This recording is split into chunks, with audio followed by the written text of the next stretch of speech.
ವ್ಯಾಪಾರಿಗಳ ಹತ್ರನೇ ಜಾಸ್ತಿ ಪರ್ಚೇಸ್ ಮಾಡೋ ಜನ ಇರೋದಂಥದ್ದು. ಅದು ಯಾವ ರೀತಿ ಟ್ರಾಫಿಕ್ ಏರಿಯಾ, ವೆಹಿಕಲ್ ಎಲ್ಲಿ ಸ್ಟಾಪ್ ಮಾಡಬೇಕು, ಸ್ಕೂಲ್ ಏರಿಯಾದಲ್ಲಿ ಪ್ರತಿಯೊಂದು ಗೈಡೆನ್ಸ್ ಮಾಡ್ತಾ ಹೋದ್ರೆ ಅದಾಗುತ್ತೆ. 2 ದಿನ ಮಾತ್ರ ನ್ಯೂಸ್ ಬಂದಾಗ ಮಾತ್ರ ಎಲ್ಲರೂ ಆಕ್ಟಿವ್ ಆಗೋದು, ಆಮೇಲೆ ಮತ್ತೆ ಎತ್ತ ಪ್ರಕಾರ ಇದು ಸಹಜನೇ ಮೇಡಮ್. ಬೀದಿ ಬದಿ ಅಂದ್ರೆ ಅಂಗಡಿ ಇಟ್ಕೊಂಡಿರೋರ್ನೆಲ್ಲ ಖಾಲಿ ಮಾಡಿಸ್ತಾ ಇದ್ದಾರೆ. ಏನಾದ್ರೂ ಪರಿಹಾರ ಕೊಡ್ತೀವಿ ಅಂತ ಏನಾದ್ರೂ ಮಾತು ಕೊಟ್ಟಿದ್ದಾರಾ? ಪರಿಹಾರ ಸಿಗೋದಿಲ್ಲ, ಕಳ್ಳತನ ಜಾಸ್ತಿ ಆಗುತ್ತೆ. ಇವತ್ತು ಫುಟ್ಪಾತಲ್ಲಿ ಒಂದು ತರಕಾರಿನೇ ಪಾರ್ಟ್ ಟೈಮ್ ಈ ವಹಿವಾಟ ಯಾವಾಗ ನಿಂತೋದ್ರೆ ಅವಾಗಲೇ ಮನೆ ದರೋಡೆ, ಚೈನ್ ಲಿಂಕ್ ಕಳ್ತನ, ಫುಲ್ ಕಂಪ್ಲೀಟ್ ದರೋಡೆಗಳು ಇದು ಜಾಸ್ತಿ ಆಗುತ್ತೆ. ಅಧಿಕಾರಿಗಳಿಂದ ತಪ್ಪಾಗಿ ಹೋಯ್ತು, ಸಚಿವರಾದವರು ಅಥವಾ ಕಮಿಷನರ್ ಅವರು ಅದ್ರ ಬಗ್ಗೆ ಗಮನ ಹರಿಸುವಂಥದ್ದು. ಅಲ್ಲಿ ಕುಂತಿರತಕ್ಕಂಥದ್ದು ಈ ಹ್ಯಾಕ್ ಬಗ್ಗೆ ಮಹೇಶ್ವರ ಸಾಹೇಬ್ರಾಗಿರ್ಲಿ ಇನ್ನೊಬ್ರಾಗ್ಲಿ ಇದ್ರ ಬಗ್ಗೆ ಗೈಡ್ಲೈನ್ಸ್ ತಗೋತಾ ಇಲ್ಲ. ಅವ್ರು ಗೊತ್ತೇ ಇಲ್ಲ ಅವ್ರಿಗೆ. ನಾನು ಹೋಗಿ ಹೈಕೋರ್ಟಲ್ಲಿ ಆರ್ಡರ್ ತಂದಿದ್ದೀನಿ ಮೊನ್ನೆ ಹೋದ ತಿಂಗಳಲ್ಲಿ. ಎಲ್ಲಾ ವ್ಯಾಪಾರವೂ ಅಂಗಡಿಗಳಲ್ಲೇ ಸಿಗ್ತಾ ಇದ್ರೆ ಎಲ್ರಿಗೂ ಅದನ್ನ ಅಫೋರ್ಡ್ ಮಾಡ್ಲಿಕ್ಕೆ ಸಾಧ್ಯನಾ? ನಮ್ಮಂತ ಕರಿಬೇಕು, ಆಫೀಸರ್ ಬನ್ನಿ ರಂಗಿಸೋಂದ್ರೆ ಏನಿದೆ, ಸಂಘ ಸಂಸ್ಥೆಗಳೇ ಗೈಡ್ಲೈನ್ಸ್ ತಗೋಬೇಕು, ಏಕೈಕ ನಿರ್ಧಾರ ತಗೊಳ್ಳೋದಲ್ಲ. ಅಲ್ಲ, ನಾನು ಬೆಳಗ್ಗೆಯಿಂದ ವಿಡಿಯೋಸ್ಗಳನ್ನ ನೋಡ್ತಾ ಇದ್ದೀನಿ. ಅವ್ರು ಹೇಳೋದು 20%, ಇವ್ರು ಮಾಡ್ತಾ ಇರೋದು ಟೋಟಲ್ ಬೆಂಗಳೂರಲ್ಲೇ ಖಾಲಿ ಮಾಡಿಸ್ತಾ ಇದ್ದಾರೆ. ಜನ ನನಗೆ ಗೊತ್ತಿರೋ ಪ್ರಕಾರ ಈಗಾಗಲೇ 2-3 ಜನ ಮಾತ್ರ ತಗೊಂಡಿದ್ದಾರೆ.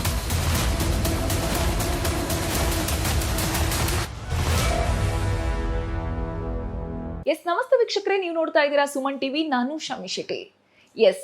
ಈಗ ಜಿಪಿಎ ಒಂದು ಕಠಿಣವಾದ ಒಂದು ನಿರ್ಧಾರವನ್ನ ಕೈಗೊಂಡಿದೆ. ಪಾದಚಾರಿ ಏನು ಒತ್ತುವರಿಯನ್ನ ತೆರವುಗೊಳಿಸುವಂತಹ ಕೆಲಸ. ಇಲ್ಲಿ ನಿಜಕ್ಕೂ ಪಾದಚಾರಿಗಳಿಗೆ ಮೇಲ್ನೋಟಕ್ಕೆ ಒಳ್ಳೇದು ಮಾಡ್ತಾ ಇದ್ದಾರೆ, ಜನರಿಗೆ ಓಡಾಟಕ್ಕೆ ಸಮಸ್ಯೆ ಆಗದೆ ಇರುವ ರೀತಿ ಜಿಬಿಎ ಒಂದು ಮಹತ್ವದ ನಿರ್ಧಾರ ತಗೊಂಡಿದ್ದಾರೆ ಅಂತ ಕಾಣಿಸ್ತಾ ಇದೆ. ಆದ್ರೆ ಇಲ್ಲಿ ಅದೆಷ್ಟೋ ಬೀದಿ ಬದಿ ವ್ಯಾಪಾರಿಗಳ ಜೀವನ ಅಲ್ಲೋಲ ಕಲ್ಲೋಲ ಆಗ್ತಾ ಇದೆ. ಎಷ್ಟೋ ಬೀದಿ ಬದಿ ವ್ಯಾಪಾರಿಗಳ ಪ್ರತಿ ದಿನದ ಸಂಪಾದನೆಯಿಂದ ಬದುಕ್ತಾ ಇರುವ ಮನೆಯಲ್ಲಿ ಊಟಕ್ಕೂ ಗತಿ ಇಲ್ಲದೆ ಇರುವಂತಹ ಪರಿಸ್ಥಿತಿ ಎದುರಾಗುವಂತಹ ಸಿಚುವೇಶನ್ ಎದುರಾಗ್ತಾ ಇದೆ. ಹಾಗಾದ್ರೆ ಜಿಬಿಎ ಈ ನಿರ್ಧಾರ ಕೈಗೊಂಡಿದೆ, ಇದಕ್ಕೆ ಸಂಬಂಧಪಟ್ಟ ಹಾಗೆ ಬೀದಿ ಬದಿ ವ್ಯಾಪಾರಿಗಳ ಸಂಘದಿಂದ ಯಾವುದೇ ರೀತಿ ಅಬ್ಜೆಕ್ಷನ್ ಇಲ್ವಾ? ಅವ್ರು ಯಾವುದೇ ರೀತಿಯಾದಂತಹ ಅವರನ್ನ ತಡೆಯುವಂತ ಕೆಲಸ ಮಾಡ್ತಾ ಇಲ್ವಾ ಅಂತ ನಿಮಗೆ ಅನಿಸ್ಬೋದು. ಇದ್ರ ಬಗ್ಗೆ ಮಾತಾಡ್ಲಿಕ್ಕೋಸ್ಕರ ನಮ್ಮ ಜೊತೆ ಇವತ್ತು ಬೀದಿ ಬದಿ ವ್ಯಾಪಾರಿಗಳ ಸಂಘದ ಅಧ್ಯಕ್ಷರಾದಂತಹ ರಂಗಸ್ವಾಮಿ ಸರ್ ಮತ್ತು ಕಾವ್ಯಶ್ರೀ ಮೇಡಮ್ ಇದ್ದಾರೆ. ಅವ್ರನ್ನ ಮಾತಾಡಿಸ್ತಾ ಹೋಗ್ತೀನಿ. ಅವ್ರ ಹತ್ರನೇ ಡಿಸ್ಕಸ್ ಮಾಡೋಣ, ಇದು ಸರಿನಾ ತಪ್ಪಾ, ಇದರಿಂದ ಎಷ್ಟು ಅನುಕೂಲ ಎಷ್ಟು ಅನಾನುಕೂಲ ಅಂತ ಹೇಳಿ. ಸರ್ ನಮಸ್ತೆ. ನಮಸ್ತೆ ಮೇಡಮ್. ನಮಸ್ತೆ. ಕಾರ್ಯಕ್ರಮಕ್ಕೆ ಸ್ವಾಗತ. ನಾನು ಆಗ್ಲೇ ಹೇಳಿದೆ, ಮೇಲ್ನೋಟಕ್ಕೆ ಪಾದಚಾರಿ ಒತ್ತುವರಿ ಏನು ತೆರವು ಕೆಲಸ ಮಾಡ್ತಾ ಇದ್ದಾರೆ, ಅದು ಒಂದ್ ರೀತಿಯಲ್ಲಿ ನಮಗೆ ಉಪಕಾರ ಆಗ್ತಿದೆ, ಎಲ್ಲೋ ಒಂದು ಕಡೆ ಜನರಿಗೆ ಸಹಾಯ, ಇದು ಎಲ್ಲೋ ಕೊನೆ ಪಕ್ಷ ಈಗ್ಲಾದ್ರೂ ಜಿಬಿಎ ಈ ನಿರ್ಧಾರ ತಗೊಂಡಿದ್ಯಲ್ಲ ಅಂತ ಜನರಿಗೆ ಅನ್ಸುತ್ತೆ. ಸರ್, ನೀವು ಹೇಳಬೇಕು, ಇದರಿಂದ ಬೀದಿ ಬದಿ ವ್ಯಾಪಾರಿಗಳಿಗೆ ಎಷ್ಟು ಎಫೆಕ್ಟ್ ಆಗ್ತಾ ಇದೆ? 75% ಎಫೆಕ್ಟ್ ಆಗ್ತದೆ. ಈಗ ಆ್ಯಕ್ಚುಲಿ ಸುಪ್ರೀಂ ಕೋರ್ಟು ಆದೇಶ ಹೊರಡಿಸಿರೋದು ಅದು ಅಂಗಡಿ ಮಾಲೀಕರಿಗೆ, ಟೆಂಪೋ ನಿಲ್ಲಿಸಿರ್ತಕ್ಕಂಥವರಿಗೆ, ವೇಸ್ಟ್ ಗಾಡಿ ನಿಲ್ಲಿಸಿರ್ತಕ್ಕಂಥ ತೆರವುಗೊಳಿಸುವಂಥ ಆದೇಶ ಮಾಡೋದು. ಸ್ಟ್ರೀಟ್ ವೆಂಡರ್ಸ್ಗೆ ಅಂತ ಎಲ್ಲೂ ಹೇಳಿಲ್ಲ, ಮೆನ್ಷನ್ ಮಾಡಿಲ್ಲ. ಅದು ಏನಾಗ್ತದೆ ಅಂದರೆ ಸಿಗದೆ ಬೀದಿ ಬದಿ ವ್ಯಾಪಾರಿಗಳು. ಹೌದು. ಇವಾಗ ಬೀದಿ ಬದಿ ವ್ಯಾಪಾರಿಗಳು ತೆರವುಗೊಳಿಸಬೇಕಾದ್ರೆ ನಮ್ಮದು ಹಿಂದೆ ಕೇಂದ್ರ ಸರ್ಕಾರ ಇದ್ದಾಗ ಡಾಕ್ಟರ್ ಮನಮೋಹನ್ ಸಿಂಗ್ ಜಿಯವರು ಸ್ಟ್ರೀಟ್ ವೆಂಡರ್ ಆ್ಯಕ್ಟನ್ನು ಬಿಲ್ ಪಾಸ್ ಮಾಡಿರ್ತಕ್ಕಂಥದ್ದು. ಆ ಬಿಲ್ ಒಳಗೆ ಸ್ಪಷ್ಟ ಹೇಳುತ್ತೆ, ಸ್ಟ್ರೀಟ್ ವೆಂಡರ್ಗೆ ಕಮಿಟಿ ಮಾಡಿ ಅಂತ ಹೇಳುತ್ತೆ ಸರ್ಕಾರಕ್ಕೆ. ಈಗಾಗಲೇ ನಮಗೆ ಕಮಿಟಿನೂ ಮಾಡಿದೆ. ಕಮಿಟಿ ಮಾಡಿದರೆ ಸರ್ಕಾರದ ವಿಫಲ ಅಲ್ಲ, ಅಧಿಕಾರಿಗಳದ್ದು ವಿಫಲ. ಅಧಿಕಾರಿಗಳು ಏನು ಮಾಡಿರ್ತಕ್ಕಂಥದ್ದು, ಇದನ್ನು ಸರಿಯಾಗಿ ನಿಭಾಯಿಸಿಲ್ಲ, ಕಮಿಟಿಗಳನ್ನು ಸರಿಯಾಗಿ ವ್ಯವಸ್ಥಿತವಾಗಿ ಫಾಲೋಅಪ್ ಮಾಡಿಲ್ಲ. ಸರಿಯಾಗಿ ವ್ಯವಸ್ಥಿತ ಫಾಲೋಅಪ್ ಮಾಡಿದರೆ ಈ ಮಟ್ಟಕ್ಕೆ ಎಲ್ಲೂ ಎಫೆಕ್ಟ್ ಆಗ್ತಿತ್ತಿಲ್ಲ. ಇವಾಗ ಏನು ಮಾಡ್ತಾರೆ, ಸಾವಿರಾರು ಫೋನ್ ಕರೆಗಳು ನನಗೆ ಬರ್ತಾ ಇರ್ತಕ್ಕಂಥದ್ದು. ಬೀದಿ ಬದಿ ವ್ಯಾಪಾರಿಗಳಿಗೆ ಏನು ಹೇಳುತ್ತೆ ಆ್ಯಕ್ಟು 27(3)(1), 3/3 ಹೇಳುತ್ತೆ, ಯಾವುದೇ ಕಾರಣಕ್ಕೂ ಬೀದಿ ಬದಿ ವ್ಯಾಪಾರಗಳು ಒಕ್ಕಲೆಬ್ಬಿಸುವಂತಿಲ್ಲ. ಅವರಿಗೆ ಪರಿಹಾರ ವ್ಯವಸ್ಥೆ ಜಾಗ ಮಾಡಿಕೊಟ್ಟ ಮೇಲೆ ಅಲ್ಲಿಂದ ಶಿಫ್ಟ್ ಮಾಡಬೇಕು. Vending zone, no vending zone, reject vending zone ಅಂತಕ್ಕಂಥದ್ದನ್ನು ಹೇಳುತ್ತೆ. ನಮ್ಮ ಜಿಬಿಎ ಅಧಿಕಾರಿಗಳೇ ಅದರಲ್ಲಿ ಸಂಬಂಧಪಟ್ಟ ಅಧ್ಯಕ್ಷರಿರ್ತಾರೆ, ಪೊಲೀಸ್ ಇಲಾಖೆ ಇರ್ತಾರೆ, ನಮ್ಮ ಬೀದಿ ಬದಿ ವ್ಯಾಪಾರ TVC ಚುನಾವಣೆ ಪ್ರತಿನಿಧಿಗಳು 10 ಜನ ಇರ್ತಾರೆ. ಆ ಕಮಿಟಿಲಿ ತೀರ್ಮಾನ ಆಗಬೇಕು. ಎಲ್ಲೋ ಕೂತ್ಕೊಂಡು ಹೇಳೋದು ಅದು ತರವಲ್ಲ ಅನ್ನತಕ್ಕಂಥದ್ದನ್ನು ನಾನು ಹೇಳಕ್ಕೆ ಇಷ್ಟಪಡ್ತೀನಿ. ಬಟ್ ಇನ್ನೊಂದೇನಪ್ಪ ಅಂದ್ರೆ, ಸುಪ್ರೀಂ ಕೋರ್ಟಲ್ಲಿ ಏಪ್ರಿಲ್ 24, 29 ಸ್ಪಷ್ಟವಾದ ಆದೇಶ ಬಂದಿರತಕ್ಕಂಥದ್ದು, ಬೀದಿ ಬದಿ ಯಾರನ್ನೂ ಒಕ್ಕಲೆಬ್ಬಿಸುವಂತಿಲ್ಲ. ಇದೇ ಥರ ನಮ್ಮದು ಏನು ಜಿಬಿಎ ಇದ್ದರೆ ದೆಲ್ಲಿಲಿ ಹೈಕೋರ್ಟಲ್ಲಿ ಮೆಟ್ಟಿಲೆತ್ತಿರ್ತಕ್ಕಂಥದ್ದು.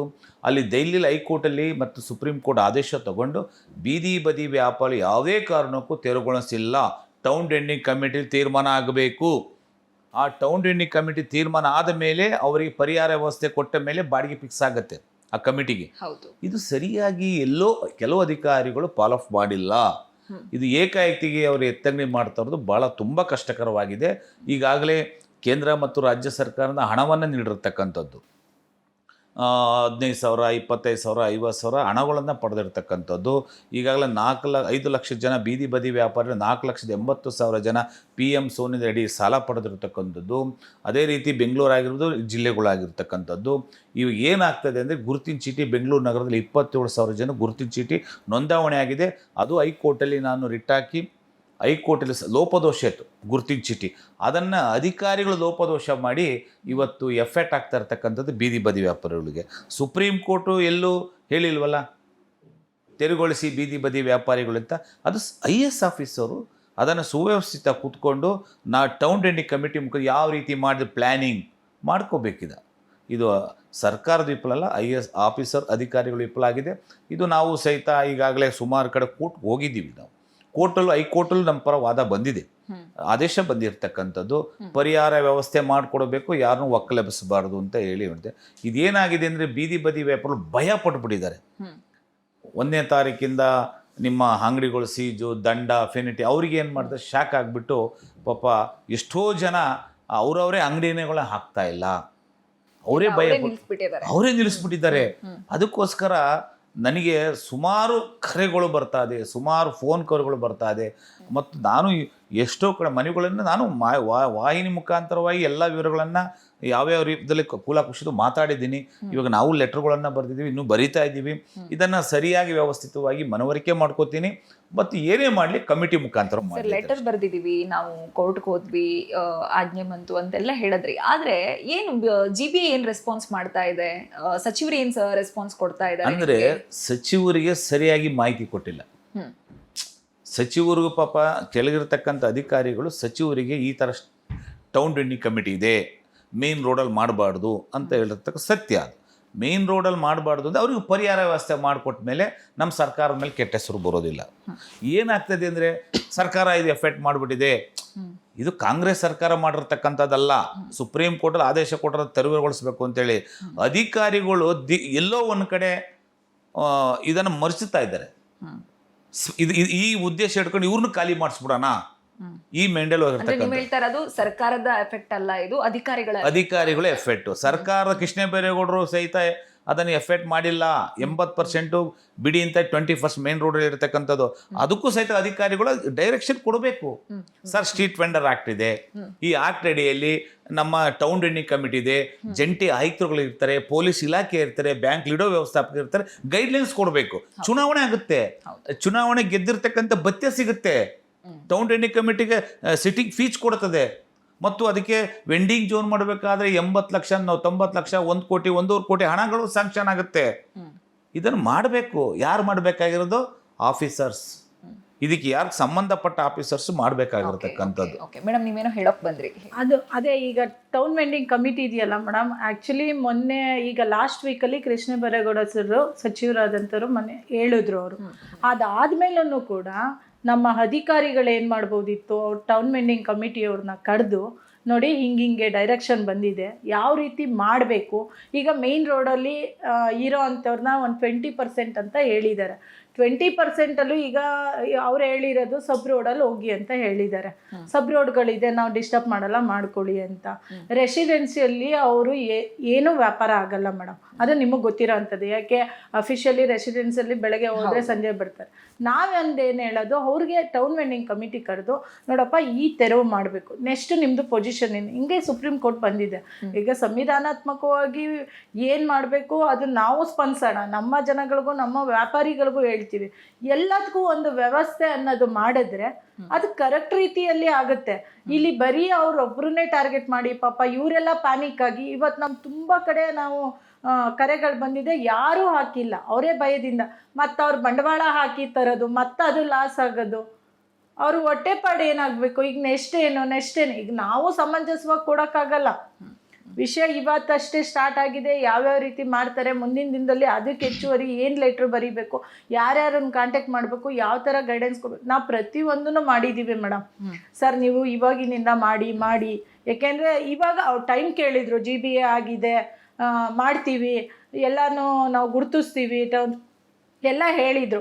ನಾನು ಒಂದು ರಿಕ್ವೆಸ್ಟ್ ಏನು, 1 ವೀಕ್ ಬಿಫೋರೇ ಹೇಳಿದರು, ಯಾರೋ ಮೊನ್ನೆ ಸಚಿವರು ಹೇಳಿದಾಗ, ಈಗ ಅವ್ರನ್ನ ಟೌನ್ ವೆಂಡಿಂಗ್ ಕಮಿಟಿ ಕರೆದು ಏನು ಡಿಸಿಷನ್ ತೊಗೊಳ್ಳೋಣ, ಹೈವೇಲಿರೋ ಅಂಥವ್ರಿಗೆ ಅವ್ರನ್ನ ಎಲ್ಲಿಗೆ ಶಿಫ್ಟ್ ಮಾಡೋಣ, ಸಬ್ ರೋಡಲ್ಲಿ ಅವ್ರಿಗೆ ವ್ಯಾಪಾರ ಆಗುತ್ತಾ, ಅವ್ರ ಜೀವನ ಸಾಗ್ಸೋಕ್ಕೆ ಈಸಿ ಇದೆಯಾ, ಎಲ್ಲರನ್ನೂ ಅವ್ರದ್ದು ಮೂಲಭೂತ ಹಕ್ಕೇ ಅಲ್ವಾ ಮೇಡಮ್. ಆರ್ಥಿಕತೆನ ಕಾಪಾಡ್ತಿರೋರೆ ನಮ್ಮ ವ್ಯಾಪಾರಿಗಳು, ದೇಶದ ಆರ್ಥಿಕತೆಯಲ್ಲಿ ಅವ್ರದ್ದು ಪಾತ್ರ ಇದೆ, ಮೇನ್ ಪಾತ್ರ ಇದೆ. ಎಲ್ಲನೂ ಯೋಚನೆ ಮಾಡಬೇಕು. ಇಲ್ಲಿ ನಾವು ಯಾರನ್ನು ಬ್ಲೇಮ್ ಮಾಡ್ತಾ ಇಲ್ಲ, ಇದಕ್ಕೊಂದು ಪರಿಹಾರನ ಕಂಡಿಡ್ದು ನೆಕ್ಸ್ಟಿಂದು ಮುಂದುವರೆದು ನೀವು ಕಾರ್ಯಕ್ರಮಗಳನ್ನ ನಿಮ್ದು ಏನಿದೆ ಅದನ್ನ ಫಾಲೋ ಮಾಡಿ ಅಂತ ನಾವು ಅಧಿಕಾರಿಗಳಲ್ಲಿ ಮನವಿ. ಅಲ್ಲ, ನೀವೇನು ಹೇಳ್ತಿದ್ದೀರಾ, ಮೈನ್ ರೋಡಲ್ಲಿ ಇದ್ದವ್ರನ್ನ ಮಾತ್ರ ತೆರವುಗೊಳಿಸ್ಬೇಕಿತ್ತು, ಆದ್ರೆ ಎಲ್ಲಾ ಕಡೆ ಇವಾಗ ಅದನ್ನೇ ದುರುಪಯೋಗ ಪಡಿಸ್ಕೊಂಡು ತೆರವುಗೊಳಿಸ್ತಾರೆ, ಅದರಿಂದ ಸಮಸ್ಯೆ ಆಗ್ತಿದೆ ಅಂತ. ಆದ್ರೆ ಗಮನಿಸಿದ್ರೆ ನಾವು ಬೆಂಗಳೂರಲ್ಲಿ ಹೆಚ್ಚಿನ ಸ್ಟ್ರೀಟ್ ವೆಂಡರ್ಸ್ಗಳು ನಮಗೆ ಕಂಡು ಬರದೆ ಜಯನಗರ, ಹೌದು, ಲಾಲ್ ಬಾಗ್, ಶಿವಾಜಿನಗರ, KR ಮಾರ್ಕೆಟ್, ಮಲ್ಲೇಶ್ವರಂ, ಈ ತರ ಒಂದು ರೀತಿಯಲ್ಲಿ ರೆಸಿಡೆನ್ಷಿಯಲ್ ಏರಿಯಾಗಳಲ್ಲೇ ಜಾಸ್ತಿ ನಮಗೆ ಕಂಡು ಬರುವಂತದ್ದು. ಅಲ್ಲಿ ತೆರವುಗೊಳಿಸಿದಾಗ ಆ ವ್ಯಾಪಾರಿಗಳು ರೀಪ್ಲೇಸ್ ಅಂತ ಆಗ್ಬೇಕು ಅಂದ್ರೆ ಎಲ್ಲಿಗೆ ಹೋಗ್ಬೇಕು? ಅದೇ ಅದನ್ನ ಟೌನ್ ವೆಂಡಿಂಗ್ ಕಮಿಟಿಲೇ ತೀರ್ಮಾನ ಮಾಡಿ, ಎಲ್ಲೆಲ್ಲಿ ಈಗ ಮೋರಿಗಳಿರುತ್ತೆ ಅದನ್ನ ಕ್ಲೋಸ್ ಮಾಡಿ, ಕಾಂಕ್ರೀಟಲ್ಲಿ ಯಾವುದೋ ಒಂದು ಸಬ್ ರೋಡ್ಗಳಲ್ಲಿ ಯಾವುದೋ ಒಂದು ಮಾರ್ಕೆಟ್ ಏರಿಯಾ ನಮ್ಗೆಲ್ಲವೂ ಅಲ್ಲಿ ಸಿಗುತ್ತೆ ಅಂತ ಹೋದಾಗ ನಾವು ಹೋಗ್ತೀವಿ. ಇಲ್ಲ ನೀವು ಇಲ್ಲ, ಮುಂದಿನ ದಿನದಲ್ಲಿ ಈ ತೊಂದರೆಗಳನ್ನ ಅನುಭವಿಸ್ಬೇಕಾಗುತ್ತೆ ಅಂತ ಅವ್ರಿಗೆ ಮನವರಿಕೆ ಮಾಡೋಣ.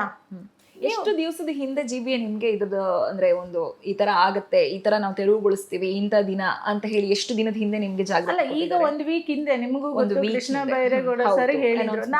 ನಾನು ಹೇಳ್ತಾ ಇರೋದು, ಈಗ 5 ಜನ GBA ಅಧಿಕಾರಿಗಳು ಯಾರು ಟೌನ್ ವೆಂಡಿಂಗ್ ಕಮಿಟಿ ಕರೆದು ಈ ಮಾಹಿತಿನ ತಿಳಿಸಿದೀರಾ, ನಮ್ಮ ಗಮನಕ್ಕೆ ಬಂದಿಲ್ಲ, ಮಾಡಿಲ್ಲ.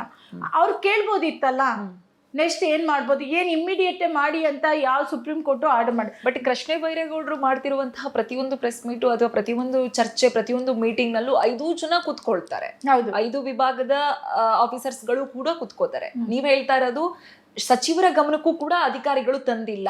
ಹೌದು, ಯಾಕೆ ಅಂದ್ರೆ ಮಾಡಬೇಕಾದಂತ ಕೆಲಸ ಮಾಡ್ತಾ ಇಲ್ಲ ಅಂತ. ಅದು ಸಚಿವರಿಗೆ ಗೊತ್ತಿರಲ್ಲ ಮೇಡಮ್. ಆಕ್ಟ್ ಎಲ್ಲವೂ ನಮ್ಮ ಅಧಿಕಾರಿಗಳಿಗೆ ಗೊತ್ತಿದೆ. ಡೆವಲಪ್ಮೆಂಟ್ಗೆ ಸೆಂಟ್ರಲ್ ಗೌರ್ಮೆಂಟ್ ಇಂದ 60% ಬರುತ್ತೆ, ಹಿಂದೆ ವಾಪಸ್ ಹೋಗ್ತಿದೆ ಬಂದಿರೋ ಹಣಗಳು. ತರಿಸಿ, ನಿಮಗೆ ಗೊತ್ತಿದೆ ಅದು ಯಾವ ರೀತಿಲಿ ತರಿಸ್ಬೋದು, ಏನು ಮಾಡ್ಬೋದು ಅಂತ. ನನಗೆ ಎಲ್ಲ ಅಧಿಕಾರಿಗಳನ್ನೂ ನಾನು ಬ್ಲೇಮ್ ಮಾಡ್ತಾ ಇಲ್ಲ. ತುಂಬ ಡಿಸ್ಟಿಕ್ಕಲ್ಲಿ ಮಾಡಿದ್ದಾರೆ, ತುಂಬ ಎಕ್ಸಾಂಪಲ್ ಆಗು ನಾವು ನೋಡಿದ್ದೀವಿ. ನಾನು ಹೇಳ್ತಾ ಇರೋದು, ಇದು ಮಹಾನಗರ ಪಾಲಿಕೆ GBA ಕಾನ್ಸೆಪ್ಟ್ ಇರೋದ್ರಿಂದ, ಇದು ನೀವು ವರ್ಲ್ಡಲ್ಲೇ ಇದು GBA ಕಾನ್ಸೆಪ್ಟ್ ಹೋಗಿರೋದ್ರಿಂದ ಎಕ್ಸಾಂಪಲ್ ಆಗಿ ಮಾಡಬೇಕು. ಅದು ಮುಂದುವರೆದು ಯಾವ್ಯಾವ ರೀತಿಲಿ ಕ್ರಮ ಕೈಗೊಳ್ಬೇಕು ಅದನ್ನ ನೀವು ಮಾಡಿ.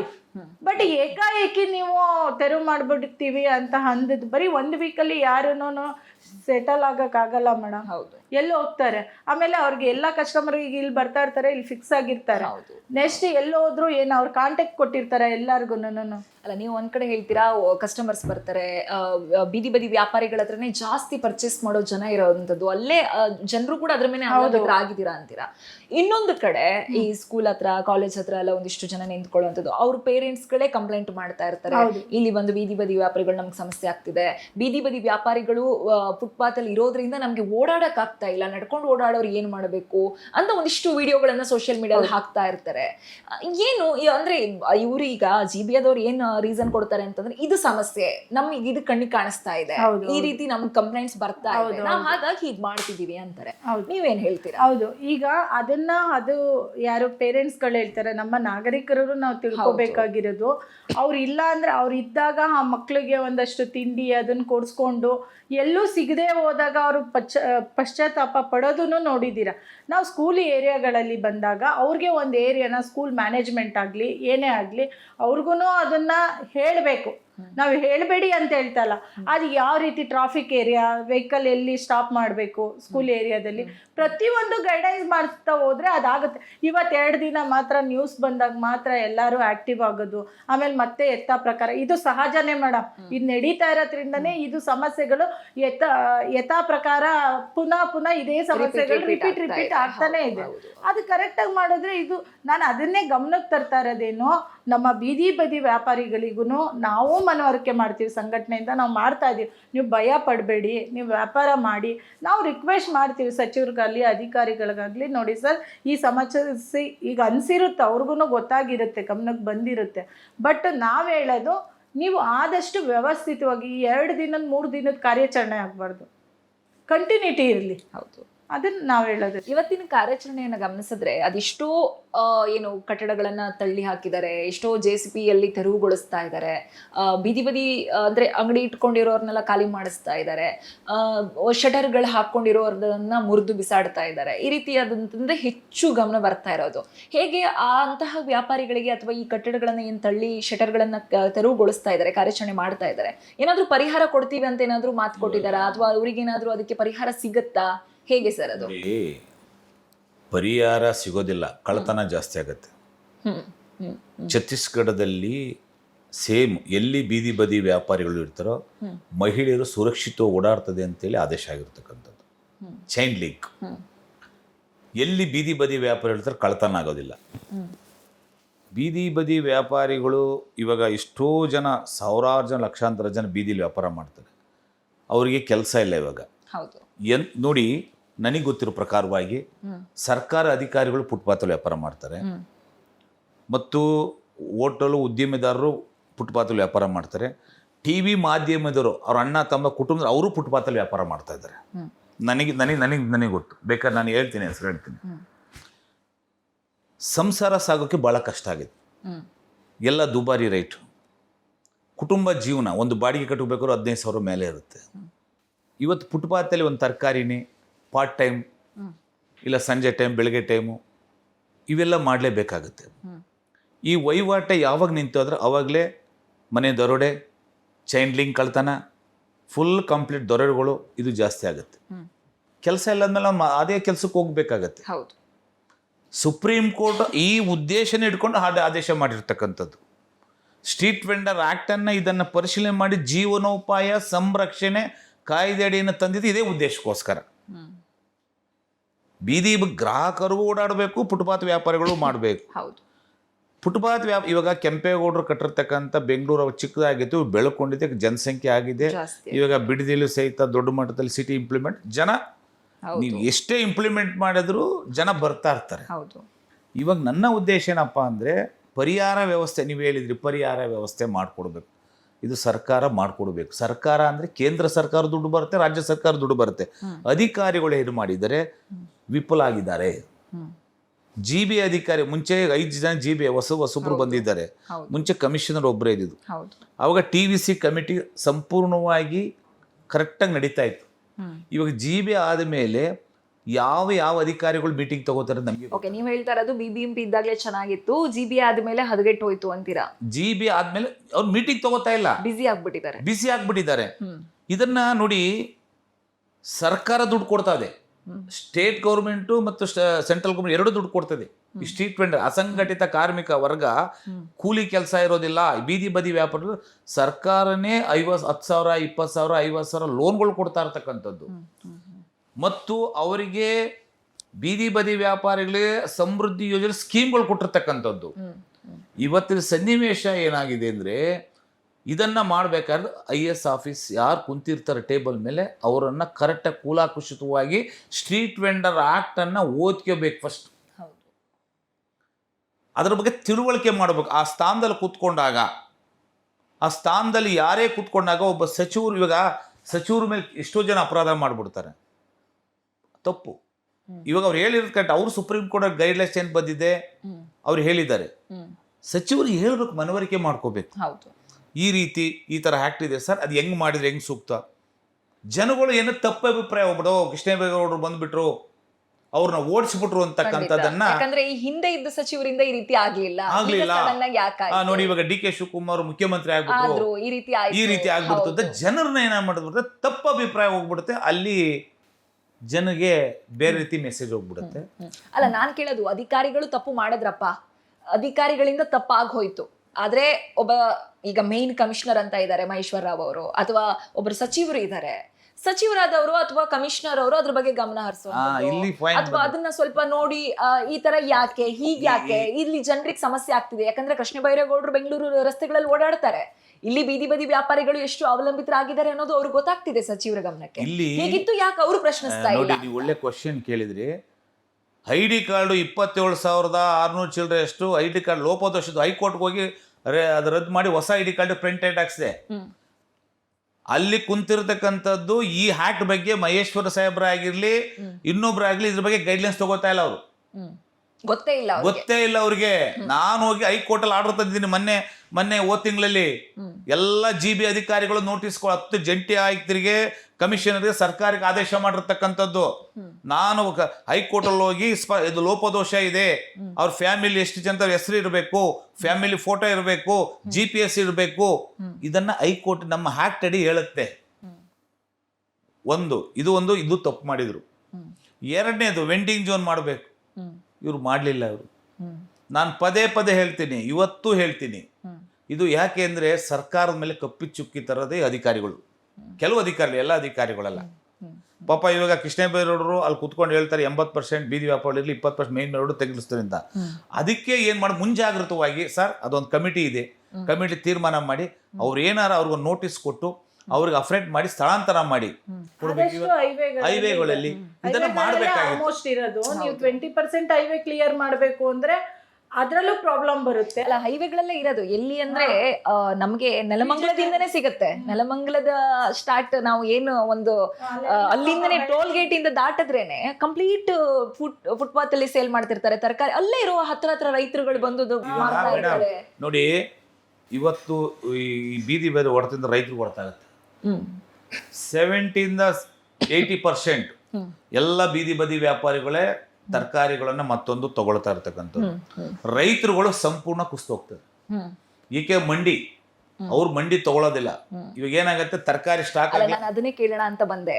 ಎಲ್ಲಾ ಶೋರೂಮ್ಗಳೇ ಆಗ್ಬಿಟ್ರೆ, ಎಲ್ಲಾ ವ್ಯಾಪಾರವೂ ಅಂಗಡಿಗಳಲ್ಲೇ ಸಿಗ್ತಾ ಇದ್ರೆ ಎಲ್ರಿಗೂ ಅದನ್ನ ಅಫೋರ್ಡ್ ಮಾಡ್ಲಿಕ್ಕೆ ಸಾಧ್ಯನಾ? ಸಾಧ್ಯ ಇಲ್ಲ. ಎಲ್ಲರೂ ಶೋರೂಮ್ ಹೋಗಿ ತಗೊಳ್ಳೋಕೆ ಸಾಧ್ಯನಾ? ಫುಟ್ಪಾತ್ ಅಲ್ಲಿ ನಾನು ಮನೆಗೆ 100 ರೂಪಾಯಿ ತರಕಾರಿ ತಂದ್ರೆ ಶೋರೂಮ್ ಅಲ್ಲಿ 50 ರೂಪಾಯಿನೇ ತರಕಾರಿ ತರೋದು. ಹೌದು.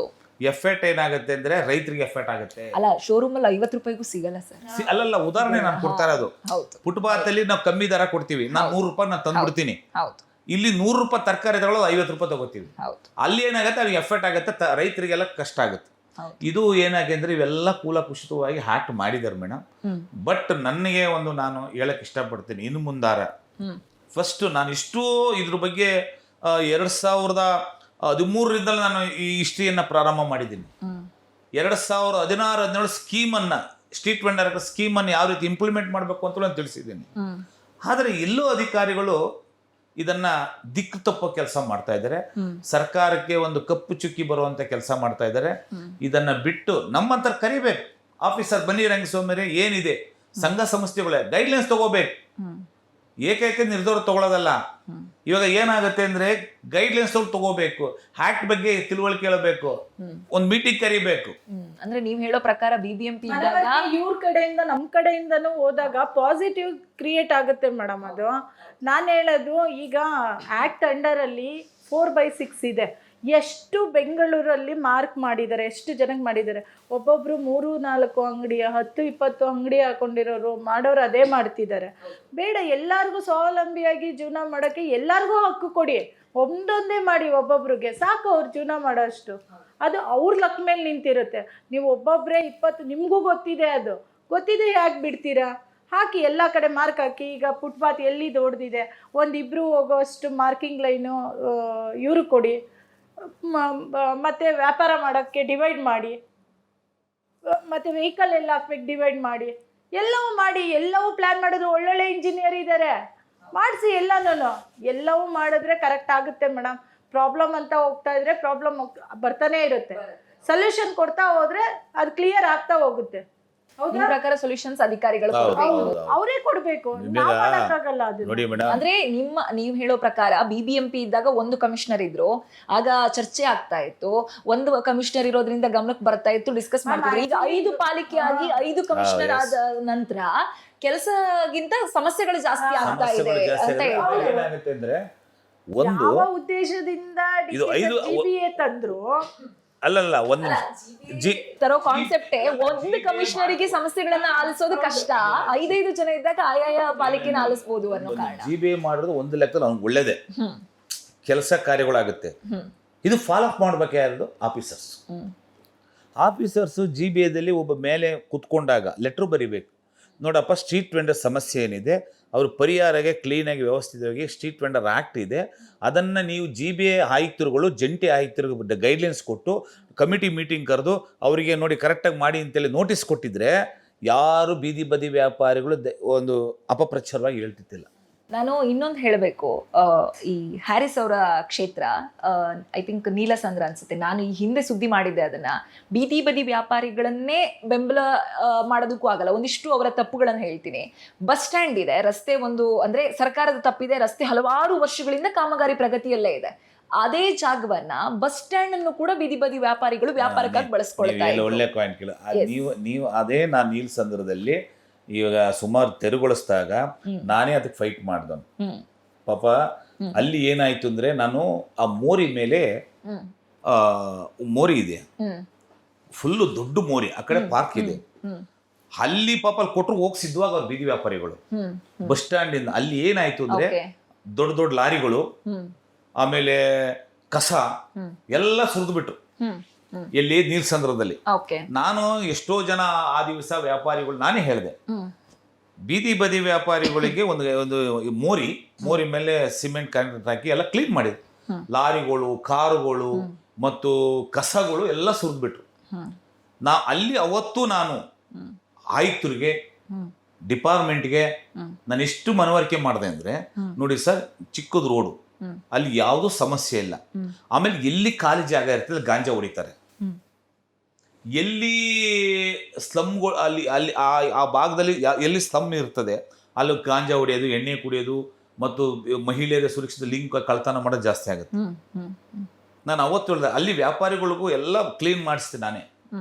ಆವತ್ತು ಪೊಲೀಸ್ ಡಿಪಾರ್ಟ್ಮೆಂಟ್ ಇದ್ರು, ಪಾಪ ಒಳ್ಳೆ ಕಮಿಷನ್ ಇವರಿದ್ರು, ಯಾರು ನಮ್ಮ circle inspector traffic, land order, ಅವ್ರನ್ನೆಲ್ಲ ಕರೆಸಿ ಅಲ್ಲಿ ಮೋರಿ ಮೇಲೆಲ್ಲ ಮಣ್ಣು. ಅಲ್ಲಿ ಏನಾಗ್ಬಿಡ್ತು, ಕೆಲವು ಜನ ಏನ್ ಮಾಡಿಬಿಟ್ರು, ಅಲ್ಲಿ ಸ್ಥಳೀಕರು ನಾವು ಗಾಡಿ ನಿಲ್ಸಕ್ ಜಾಗ ಬೇಕು, ನಮಗ್ ಜಾಗ ಇಲ್ಲ, ಬೀದಿ ಬದಿ ವ್ಯಾಪಾರಿಗಳು ಬೇಡ ಅಂದ್ರು. ಪಾಪ ಅವ್ರು ಸಿದ್ಧವಾಗಿದ್ರಲ್ಲ, ಓಕೆ.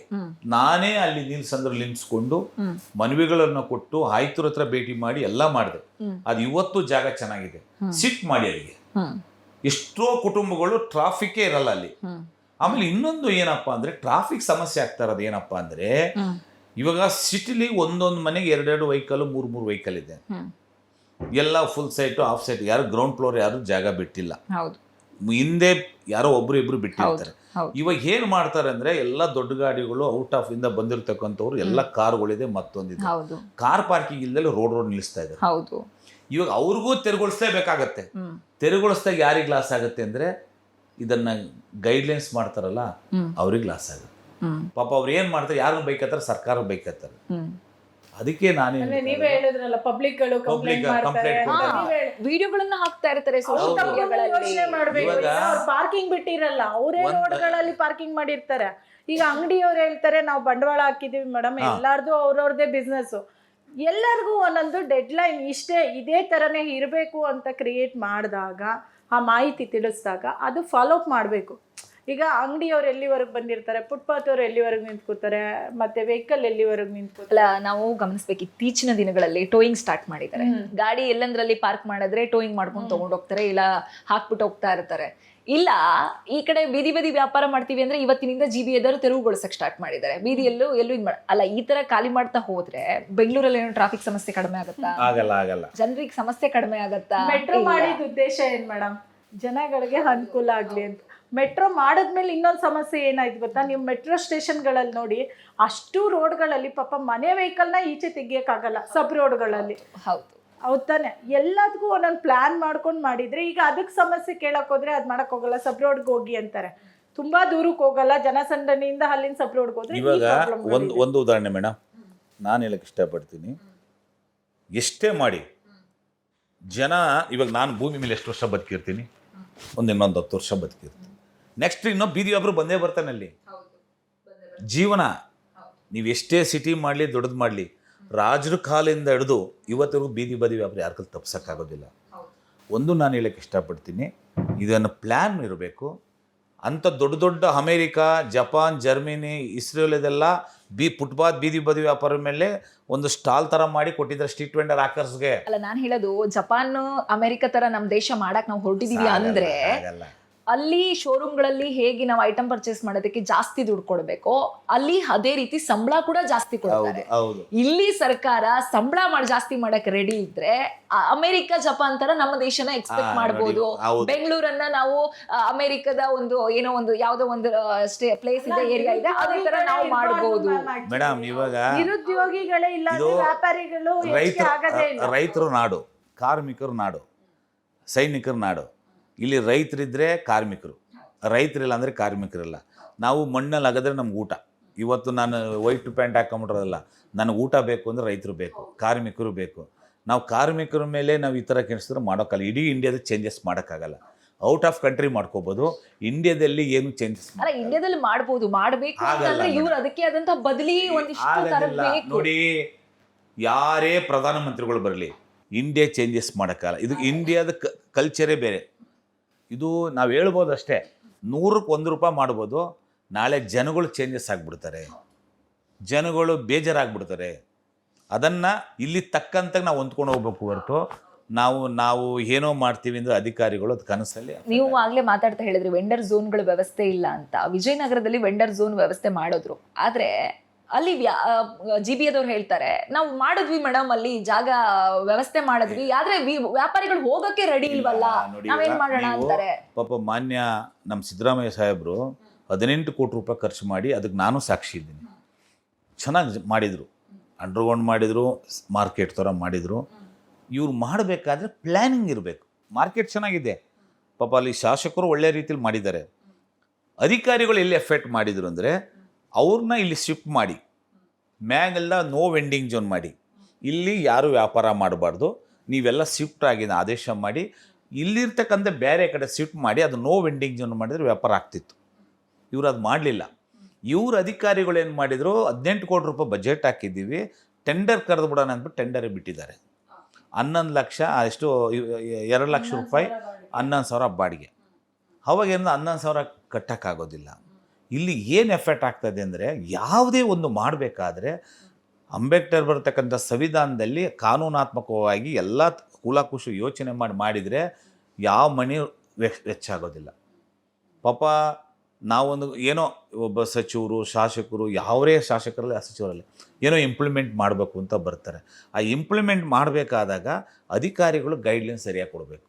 ಅಧಿಕಾರಿಗಳು ಗೈಡ್ಲೈನ್ಸ್ ಕೊಟ್ಟಿಲ್ದ ಹಾಗೆ ಏನಾಗುತ್ತೆ ಅಂದರೆ ಪಾಪ ಅವ್ರಿಗೆ ಎಫೆಕ್ಟ್ ಆಗುತ್ತೆ. ಅಲ್ಲ, ನಂಗೆ ಆ್ಯಕ್ಚುಲಿ ಈ ಡಿಸ್ಕಷನಿಂದ ಅರ್ಥ ಆಗಿರೋದು ಒಂದೇ, ನಮ್ಮ ಸರ್ಕಾರ ಆಗಿರಲಿ ಅಥವಾ ಅದು ಯಾವುದೇ ಪಕ್ಷದ ಸರ್ಕಾರ, ಕಾಂಗ್ರೆಸ್ ಸರ್ಕಾರ, BJP ಸರ್ಕಾರ, JDS ಸರ್ಕಾರ, ಯಾವುದೇ ಸರ್ಕಾರ ಆಗಿರಲಿ ಅಥವಾ ನಮ್ಮ ಅಧಿಕಾರಿಗಳಾಗಿರಲಿ, ಕಮಿಷನರ್ಗಳಾಗಿರಲಿ ಅಥವಾ ಅವರ ಕೆಳಗಡೆ ವರ್ಕ್ ಮಾಡುವಂಥ AE, JE ಯಾರೇ ಆಗಿರಲಿ, ಪ್ಲಾನ್ ಇಲ್ಲದೆ ಕೆಲಸ ಮಾಡ್ತಾರೆ, ಪ್ಲಾನ್ ಇಲ್ಲದೆ ಒಂದು ನೀತಿಯನ್ನು ಜಾರಿ ಮಾಡ್ತಾರೆ, ಪ್ಲಾನ್ ಇಲ್ಲದೆ ವರ್ಕ್ ಸ್ಟಾರ್ಟ್ ಮಾಡ್ತಾರೆ. ನೋಡಿ, ಫಸ್ಟು ಮೇಡಮ್, ಅಧಿಕಾರಿಗಳು ಕರೆಕ್ಟಾಗಿ ಕೆಲಸ ಮಾಡಿದರೆ ಎಲ್ಲ ಫ್ರೆಟ್ ಆಗುತ್ತೆ ಇಡೀ ಭಾರತದಲ್ಲಿ. ಅಲ್ಲ, ಅಧಿಕಾರಿಗಳು ಹೇಳ್ತಾರೆ ಸರ್ಕಾರ ನಮ್ಗೆ ಏನ್ ಹೇಳ್ತಾರೋ ಸೂಚನೆ ಕೊಡ್ತಾರೋ ನಾವು ಅದನ್ನ ಮಾಡ್ತೀವಿ. ಸರ್ಕಾರ ಎಲ್ಲ ಸೂಚನೆ ಕೊಡುತ್ತೆ, ಅದು ಫಾಲೋ ಅಪ್ ಆಗ್ತಾ ಇಲ್ಲ. ಇವಾಗ ಎಲ್ಲ ಅಧಿಕಾರಿ ಮೇಲೆ ನಾನು ಡೌಟ್ ಹೇಳಲ್ಲ. ಇವಾಗ 50% ಒಳ್ಳೆಯವರು ಇರ್ತಾರೆ, 5% ಕೆಟ್ಟವರು ಇರ್ತಾರೆ. ಅದನ್ನು ಕೂಲಾಕುಷವಾಗಿ ಸರ್ಕಾರ ಆದೇಶ ಬಂದಾಗ ವ್ಯವಸ್ಥಿತವಾಗಿ ಮಾಡಬೇಕು. ಅಲ್ಲಿರ್ತಕ್ಕಂಥ IAS ಆಫೀಸರ್, ಅದಕ್ಕೆಲ್ಲ KS, ಅದಕ್ಕಿಂತ ಅಧಿಕಾರಿಗಳು ಅವ್ರಿಗೆ ಹಂತದಲ್ಲಿ ಈ ಥರ ಪ್ರಜೆಗಳಿಗೋಸ್ಕರ ಅದನ್ನು ಕೂಲಾಕುಷಿತವಾಗಿ ಏನೇನ್ ಪ್ರಾಬ್ಲಮ್ ಬರುತ್ತೆ ಇವರು ಸರ್ಕಾರಕ್ಕೆ ಮನವಿ ಮಾಡಬೇಕು. ನೀವು ಹೇಳ್ತೀರಾ ಸರ್ ನೆಕ್ಸ್ಟ್ ದಿನದಲ್ಲಿ ಈ ಪ್ರಾಬ್ಲಮ್ ಬರ್ಬೋದು, ಇದನ್ನೆಲ್ಲ ಗಮನ ಇಟ್ಟು ಮಾಡ್ಬೇಕಾಗುತ್ತೆ ಅಂದ್ರೆ, ಇಲ್ಲಪ್ಪ ನೀವು ಮಾಡಿ ಅಂತ ಯಾರು ಹೇಳಲ್ಲ. ಸರ್ಕಾರದ ಗಮನಕ್ಕೆ ತರೋ ಕೆಲಸ ಆಗಿಲ್ಲ ಅಂತ. ಬಟ್ ನಾನು ಹೇಳೋದು, ನಮ್ಮ ಸರ್ಕಾರದಲ್ಲಿ ಕೂತಿರೋರು ಹೊರ ರಾಜ್ಯದವರಲ್ಲ, ಬೇರೆ ದೇಶದವರಲ್ಲ, ಎಲ್ಲ ಬೆಂಗಳೂರಲ್ಲಿ ಹುಟ್ಟು ಬೆಳೆದವರು, ಬೆಂಗಳೂರಲ್ಲಿ ಓದ್ದವರು, ಬೆಂಗಳೂರಲ್ಲಿ ಓಡಾಡ್ತಿರೋರು, ಬೆಂಗಳೂರಲ್ಲಿ ಮನೆಗಳು ಇಟ್ಕೊಂಡಿರೋರು, ಬೆಂಗಳೂರಲ್ಲಿ ಓಡಾಡ್ತಾರೆ, ಬೀದಿ ಬದಿ ವ್ಯಾಪಾರಿಗಳನ್ನ ನೋಡಿರ್ತಾರೆ, ಅವರ ಕಷ್ಟ ಅವ್ರಿಗೆ ಗೊತ್ತಿರುತ್ತೆ.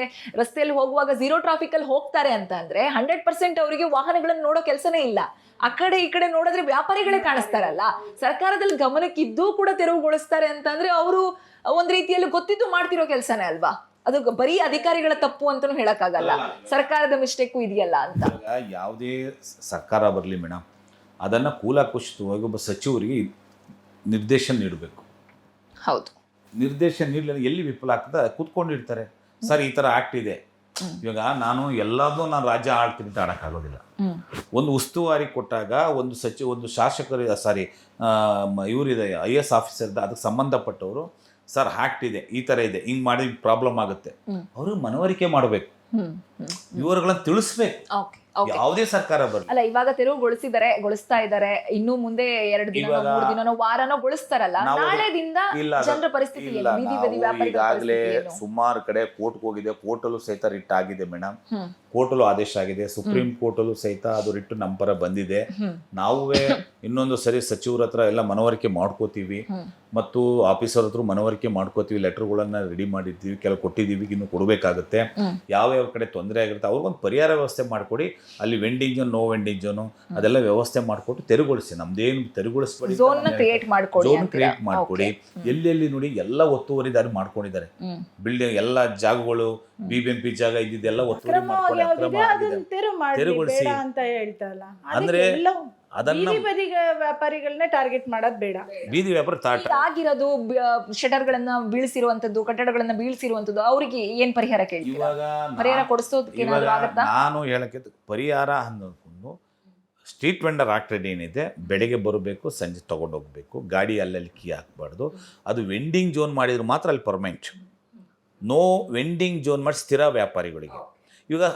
ಇವಾಗ ಸಂಚಾರಿ ವ್ಯಾಪಾರಿಗೆ ನಾವು ಸರ್ಕಾರದಿಂದಲೇ ಹೇಳಿ 42 ಕೋಟಿ ರೂಪಾಯಿ ಸ್ಯಾಂಕ್ಷನ್ ಮಾಡಿ ಗಾಡಿಗಳನ್ನು ಕೊಡ್ತಾರೆ. 22,000 ರೂಪಾಯಿ ಗಾಡಿ 3 ವೀಲರ್ ಫ್ರೀಯಾಗಿ ಇದು ಮಾಡಿದ್ದೀನಿ. ಇನ್ನೊಂದು ಕಡೆ ಕೇಂದ್ರ ಸರ್ಕಾರದಿಂದಲೂ ನಾನು 15,000, 25,000, 50,000 ಲೋನ್ಗಳದ್ದು ಕೊಡಿಸಿದ್ದೀವಿ ಸೆಂಟ್ರಲಿಂದ. ಅರವಿಂದ್ ಸಿಂಗ್ ಜಿ ಅವರು ಹೇಳಿ ಸೆಂಟ್ರಲ್ ಗೌರ್ಮೆಂಟ್ ಕೂತ್ಕೊಂಡು. ಇದನ್ನು ಯಾಕೆ ಹೇಳ್ತಾ ಇದ್ದೀನಿ ಅಂದರೆ, ನನ್ನ ಒಂದು ಉದ್ದೇಶ ಸ್ವಚ್ಛತೆಗಿರಬೇಕು, ಗ್ರಾಹಕರು ಓಡಾಡಬೇಕು, ಬೀದಿ ಬದಿ ವ್ಯಾಪಾರಿಗಳು ಸುರಕ್ಷಿತ ಆಗಿರಬೇಕು. ಇದನ್ನ ಒಂದು ಪ್ಲಾನಿಂಗ್ ಇರಬೇಕು. ನಾನು ಸಚಿವರಿಗೂ ಭಯ ಉಡ್ಸೋದು ಬೇಡ. ಏನಾಗಿದೆ, 20% ಅಂತ ನಮ್ಮ ಗಮನಕ್ಕೆ ಬಂದಿರೋದು, ಇನ್ನೂ ಹೆಚ್ಚಿನ ಪರ್ಸೆಂಟೇಜ್ ಅಲ್ಲಿ ಕ್ಲಿಯರ್ ಮಾಡೋ ನಡೀತಿದೆ. ಹೌದು, ಅದನ್ನ ನಾವು ಗಮನ ಕೃಷ್ಣ ಬೈರೇಗೌಡರು 20% ಇಲ್ಲಿರೋದು, ಇವರು 100% ತೆರವುಗೊಳಿಸ್ತಾ ಇದ್ದಾರೆ. ಅಲ್ಲ, ನಾನು ಬೆಳಗ್ಗೆಯಿಂದ ವಿಡಿಯೋಸ್ಗಳನ್ನ ಪಾಪ ನನಗೆ ಬೇಜಾರಾಗ್ತದೆ. ಅವ್ರು ಹೇಳೋದು 20%, ಇವ್ರು ಮಾಡ್ತಾ ಇರೋದು ಟೋಟಲ್ ಬೆಂಗಳೂರಲ್ಲೇ ಖಾಲಿ ಮಾಡಿಸ್ತಾ ಇದ್ದಾರೆ. ಜನ ನನಗೆ ಗೊತ್ತಿರೋ ಪ್ರಕಾರ ಈಗಾಗಲೇ 2-3 ಜನ ಮಾತ್ರ ತಗೊಂಡಿದ್ದಾರೆ. ಹೇಳ್ಬಾರ್ದು, ಸಾಯಕ್ಕೂ ರೆಡಿ ಇದ್ಬಿಡ್ತಾರೆ ಅವರು. ಅವ್ರ ವ್ಯಾಪಾರನೇ ಅದು, ಅವ್ರ ಜೀವನನೇ ಅದು, ದಿನನಿತ್ಯ ತಿನ್ನೋ ಊಟನೇ ಅದರಿಂದ ಬರುತ್ತೆ. ಇವಾಗ ಅವ್ರು ಹೇಳ್ತಾರೆ, ನನಗೆ ಸುಮಾರು ಫೋನ್ ಕರೆಗಳು, ಸುಮಾರು ಮಾಹಿತಿಗಳು ಹೇಳ್ತಾ ಇರ್ತಾರೆ. ಅವ್ರು ಏನಾರು ಹೆಚ್ಚು ಕಡಿಮೆ ಮಾಡಿಕೊಂಡ್ರೆ ಅವ್ರ ಕುಟುಂಬ ಭವಿಷ್ಯ ಹಾಳಾಗುತ್ತೆ. ಅದನ್ನು ಯಾವ ರೀತಿ ಇದು ಮಾಡಬೇಕು ಅಂದರೆ, ಸರ್ಕಾರ ಕೂತ್ಕೋಬೇಕು. ಬನ್ನಿ, ನಿಮ್ಮ ಝೋನ್ ಯಾವ ಕಮಿಷನರ್ ಡಿಪಾರ್ಟ್ಮೆಂಟ್ ಕುಣಿಸಿ, ನೋಡಪ್ಪ ಈ ಜಾಗದಲ್ಲಿ ನೋ ವೆಂಡಿಂಗ್ ಝೋನ್, ಈ ಜಾಗದಲ್ಲಿ ವೆಂಡಿಂಗ್, ಇಲ್ಲಿಂದ ಶಿಫ್ಟ್ ಮಾಡ್ತೀವಿ. ಯಾರೂ ಅಲ್ಲಿ ಗ್ರಾಹಕರು ತೊಂದರೆ ಕೊಡೋಂಗಿಲ್ಲ, ಅದು ಕಾನೂನಲ್ಲಿದೆ. ನಾನು ಮನೆ ಇದೆ, ಬಿಲ್ಡಿಂಗ್ ಇದೆ, ಅವ್ನು ಬರೋಂಗಿಲ್ಲ. ಕಾನೂನಾತ್ಮಕವಾಗಿ ಇದು ವೆಂಡಿಂಗ್ ಝೋನ್ ಮಾಡೋಣ, ಇದು ನೋ ವೆಂಡಿಂಗ್ ಝೋನ್ ಮಾಡೋಣ, ಇದು ರಿಜೆಕ್ಟ್ ವೆಂಡಿಂಗ್ ಝೋನ್ ಮಾಡೋಣ. ಅದನ್ನು ಕುಂತ್ಕೊಂಡು ಬರ್ರಿ ಆಫೀಸ್ ಟೌನ್ ವೆಂಡಿಂಗ್ ಕಮಿಟಿ ಇದೆ, ಕಮಿಟಿಲಿ ಫಾರ್ವರ್ಡ್ ಮಾಡಿ. ಅವ್ರು ಅರ್ಥೈಸ್ತಾರೆ. ಯಾರು ಟಚ್ ಮಾಡೋಕ್ಕಾಗಲ್ಲ, ಹೊಸಬ್ರು ಬರೋಂಗಿಲ್ಲ. ಇವಾಗ ನೀವು ಹೇಳಿದ್ರಿ ಗುರುತಿನ ಚೀಟಿ ಹೆಂಗೆ ಕೊಟ್ಬಿಟ್ರಿ ಅಂತ. ಟೌನ್ ವೆಂಡಿಂಗ್ ಕಮಿಟಿ ಅಲ್ಲಿ ಜಾಗ ಇದ್ರೆ ಗುರುತಿನ ಚೀಟಿ ಕೊಡ್ತಾರೆ, ಅಲ್ಲಿ ಜಾಗ ಇದ್ರೆ ಗುರುತಿನ ಚೀಟಿ ಕೊಡೋದಿಲ್ಲ. ಅಲ್ಲಿ ಹೊಸಬ್ರಿಗೆ ಕಡಿವಾಣ ಹಾಕೋಕ್ಕೂ ಈಸಿ ಆಗುತ್ತೆ. ಇದು ಪ್ಲಾನಿಂಗ್ ಮಾಡ್ಕೋಬೇಕು. ಇದು ನಮ್ಮನ್ನು ಕರಿಬೇಕು. ಈ ಥರ IAS ಆಫೀಸರು ಇಲ್ಲಿ ನಾನು ಯಾವಾಗ ಬೇಜಾರಾಯಿತು, ನಾನು 1 ತಿಂಗಳ ಹಿಂದೆ ನಾನು ಕೋರ್ಟ್ಗೆ ಹೋಗಿದ್ದೀನಿ ಮೇಡಮ್, ನನ್ನ ನಾವು ಹೇಳ್ಕೋಬಾರ್ದು. ಅಷ್ಟು ಪಾಪ ಸರ್ಕಾರಕ್ಕೆ ಗೊತ್ತಿಲ್ಲ. ID ಕಾರ್ಡ್ ಬಿಡುಗಡೆ ಮಾಡ್ಬಿಟ್ರೆ, ಕೈ ತೊಳ್ಕೊಂಡ್ಬಿಟ್ರು, 40 ಲಕ್ಷ ರೂಪಾಯಿ ಲಾಸ್ ಆಯ್ತು. ID ಕಾರ್ಡ್ ಅಧಿಕಾರಿಗಳ ಮೇಲೆ ಹೇಳ್ತಾ ಮಾನ್ಯ DK ಶಿವಕುಮಾರ್ ಅವ್ರಿಗೆ ಗೊತ್ತಿಲ್ಲ ID ಕಾರ್ಡ್ ಬಿಡುಗಡೆ ಆಗಿರೋದು. ಅವರು ಮಿನಿಸ್ಟ್ರಿಗೆ ಗೊತ್ತಿಲ್ಲ. ಇವರು ಬಿಡುಗಡೆ ಮಾಡಿಬಿಟ್ರು, ಕೈ ತೊಳ್ಕೊಂಡ್ಬಿಟ್ರು ಇವರು. ಕೆಲವು ಜನ IAS ಆಫೀಸರು ಕಣ್ಣಿಗೆ ಕಾಣಲ್ಲ ID ಕಾರ್ಡು. ಓಕೆ, ನಂಗೆ ಅರ್ಥ ಆಯ್ತು ಇವಾಗ. ಥ್ಯಾಂಕ್ ಯು ಸರ್, ಇಲ್ಲಿವರೆಗೂ ಬಂದು ನಮ್ಮ ಈ ಕಾರ್ಯಕ್ರಮದಲ್ಲಿ ಭಾಗಿಯಾಗಿದ್ದಕ್ಕೆ, ಡಿಸ್ಕಷನಲ್ಲಿ ಭಾಗಿಯಾಗಿದ್ದಕ್ಕೆ.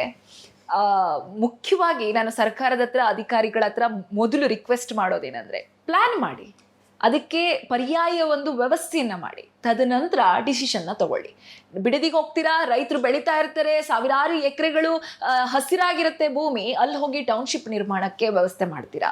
ಬೆಂಗಳೂರಿಗೆ ಬರ್ತೀರಾ, ಎಲ್ಲ ಏರಿಯಾಗಳಲ್ಲೂ ಬೀದಿ ಬದಿ ವ್ಯಾಪಾರಿಗಳು ಫುಟ್ಪಾತನ್ನ ಏನು ಅವಲಂಬಿಸಿದ್ದಾರೆ ಅಂತ ಗೊತ್ತಿದೆ, ತೆರವುಗೊಳಿಸುವಂತ ಕೆಲಸ ಮಾಡ್ತೀರಾ. ಜನರ ಹೊಟ್ಟೆ ಮೇಲೆ ಹೊಡಿಬೇಡಿ. ಹೊಸ ಆವಿಷ್ಕಾರ ಒಳ್ಳೇದು, ಹೊಸ ತೀರ್ಮಾನ ಒಳ್ಳೇದು, ನೀತಿ ನಿಯಮಗಳು ಒಳ್ಳೇದು, ಅದು ಜನರು ಎಕ್ಸ್ಪೆಕ್ಟ್ ಮಾಡ್ತಾ ಇರ್ತಾರೆ. ಸರ್ಕಾರ ಮಲಗಿರ್ಲಿ ಅಂತ ಯಾರು ಯೋಚನೆ ಮಾಡಲ್ಲ. ಸರ್ಕಾರ ಈ ರೀತಿಯಾದಂಥ ಹೊಸ ಯೋಜನೆಗಳು ತರಲಿ, ನಮ್ಗೇನೋ ಉಪಕಾರ ಆಗ್ಲಿ ಅಂತ ಅನ್ಕೊಂತಾರೆ. 30% ಜನ ಉಪಕಾರ ಮಾಡೋದಕ್ಕೋಸ್ಕರ 70% ಜನರ ಹೊಟ್ಟೆ ಮೇಲೆ ಹೊಡಿಬೇಡಿ. ಹಾಗಾಗಿ ಪ್ಲಾನ್ ಮಾಡುವಾಗ ಸರಿಯಾದ ರೀತಿಯಲ್ಲಿ ಪ್ಲಾನ್ ಮಾಡಿ, ಪರ್ಯಾಯ ವ್ಯವಸ್ಥೆಯನ್ನ ಮಾಡಿ ಪ್ಲಾನ್ ಮಾಡಿ. ದುಡ್ಡು ಕೊಟ್ಟೆ, ಪರಿಹಾರ ಕೊಟ್ಟೆ, ಕೈ ತೊಳ್ಕೊಂಡು ಬಿಡ್ತೀವಿ ಅಲ್ಲ. ನಮ್ಮ ದೇಶದಲ್ಲಿ ಅಥವಾ ನಮ್ಮ ರಾಜ್ಯದಲ್ಲಿ ಅಂತಂದ್ರೆ ನಿರುದ್ಯೋಗಿಗಳ ಸಂಖ್ಯೆ ಹೆಚ್ಚು. ನೀವು ಕೆಲಸ ಕೊಟ್ಟಿದ್ರೆ ಬೀದಿ ಬದಿ ವ್ಯಾಪಾರಕ್ಕಾಗಿ ಅವ್ರು ಇಳಿತಾ ಇರಲಿಲ್ಲ, ಅಥವಾ ಫುಟ್ಪಾತಲ್ಲಿ ನಿಂತು ಏನೋ ಒಂದು ವ್ಯಾಪಾರವನ್ನ ಮಾಡೋ ಕೆಲಸಕ್ಕೆ ಅವ್ರು ಹೋಗ್ತಾ ಇರಲಿಲ್ಲ, ಬೇರೆಯವರಿಗೆ ತೊಂದರೆ ಕೊಡೋ ಕೆಲಸಕ್ಕೆ ಅವ್ರು ಹೋಗ್ತಾ ಇರಲಿಲ್ಲ. ಹಾಗಾಗಿ ಯಾವುದೇ ಒಂದು ಕೆಲಸಕ್ಕಾಗ್ಲಿ, ಅಧಿಕಾರಿಗಳಾಗಿರ್ಲಿ, ಸರ್ಕಾರ ಆಗಿರ್ಲಿ, ಯಾವುದೇ ಸರ್ಕಾರ ಆಗಿರ್ಲಿ, DKಶ ಸರ್ಕಾರ ಅಂತ ದೂರ್ತಾ ಇಲ್ಲ, ಸಿದ್ದರಾಮಯ್ಯ ಸರ್ಕಾರನ ಹೊಗಳ್ತಾ ಇಲ್ಲ, ಅಥವಾ ನೆಕ್ಸ್ಟ್ ಬರೋ BJP ಅಥವಾ JDS ಯಾವುದೋ ಒಳ್ಳೆ ಕೆಲಸ ಮಾಡುತ್ತೆ ಅಂತಲ್ಲ. ಪ್ರತಿಯೊಂದು ಸರ್ಕಾರವೂ ಕೂಡ ನಿರ್ಧಾರ ತೆಗೆದುಕೊಳ್ಳೋ ಮುಂಚೆ ಜನಸಾಮಾನ್ಯರನ್ನ ಗಮನದಲ್ಲಿ ಇಟ್ಟುಕೊಂಡು ಯೋಚಿಸಿ ಅವರಿಗಾಗಿ ನಿಮ್ಮ ನಿರ್ಧಾರ ಇರಲಿ ಅಂತ ಹೇಳ್ತೀನಿ. ಇವತ್ತಿನ ಈ ಕಾರ್ಯಕ್ರಮ ಮುಗಿಸ್ತೀನಿ. ನೋಡ್ತಾ ಇರಿ ಸುಮನ್ TV ಕನ್ನಡ.